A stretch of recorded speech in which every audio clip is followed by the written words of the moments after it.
Scenario A. The sociologists want to study underground trading of rare plants among collectors. Data collection. We use observation method because they want to gather data and study what is happening without knowing that they are studying them. Napili namin po ang observation and ginamit din po namin ito dahil ito po ang pinaka-applicable na method para sa scenario A. And mas maaaralin din po namin na privately and safely. Next po is sampling technique.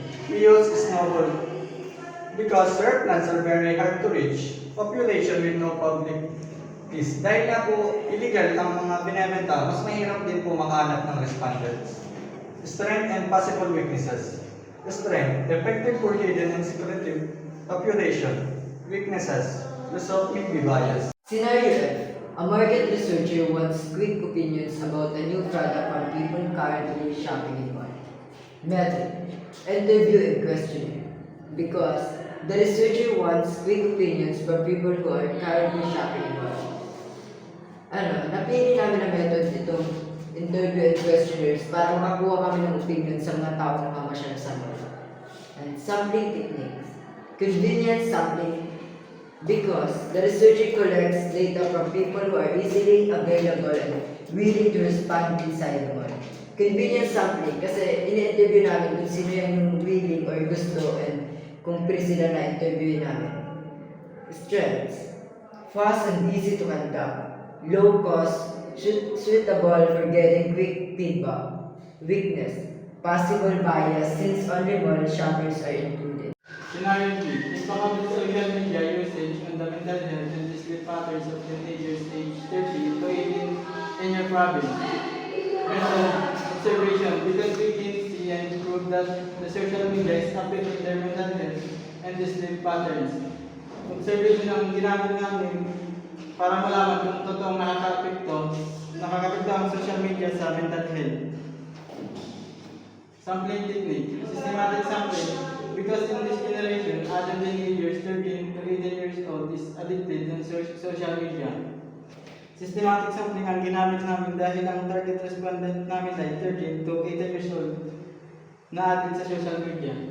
Strength, wide coverage from questionnaire, deeper insight from interviewer. Weakness, self-reported data risk bias, some things skip honest answers.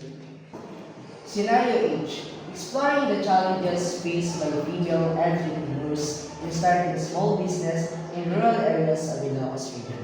So, we use method is interview and questionnaire because first is interview because they allow female entrepreneur to explain their personal experiences, challenges, and feeling immediately. So, next is questionnaires. Help collect information from larger number of respondents and identity. So, ginamit namin itong method na to, which is interview and questionnaire, para, kumbaga, first is interview, para malaman namin ng detalyado yung mga gusto namin malaman o mag-gather na data. And we use questionnaires also para, kumbaga, mas marami yung mga ma-interview namin ng mga tao. Next is sampling technique. We use sampling technique is purposive sampling because this study focuses especially on female entrepreneurs in rural areas of the Ilocos region. So, purposive sampling, kumbaga meron kami target na i-interviewin o meron kami target na sample which is female. So, we use purposive sampling. And the strengths and weaknesses of scenario H is first is strengths. Interview provide detailed and rich information. Questionnaires allow data collection from many participants. And the weaknesses is may have incomplete or biased answer. Scenario I. Determining the effectiveness of a new online learning platform introduced in 10 selected high school across Pangasinan. Total of 5,000 students using it. So, use method is questionnaires and interview. We use questionnaires because it's used to gather feedback from many students quickly. So, ginamit namin ng questionnaires para malaman namin ng direktahan yung mga magiging feedback ng mga estudyante, the effectiveness of new online learning platform.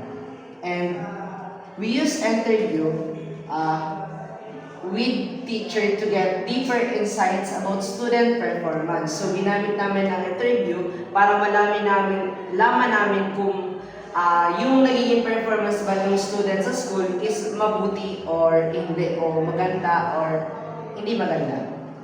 Next is sampling technique, stratified random sampling. Students are grouped by schools and samples are randomly selected from each school to ensure fair representative. So we use stratified random sampling because gusto namin na kumuha ng ilang representative sa bawat school para yun ang mapaglaanan namin ng interview o yun ang magiging representative ng kanilang school para gawin namin sample. Next is strength. Weakest main student, fair representative, and more reliable result. And the weakness is possible dishonest answer and interview technique.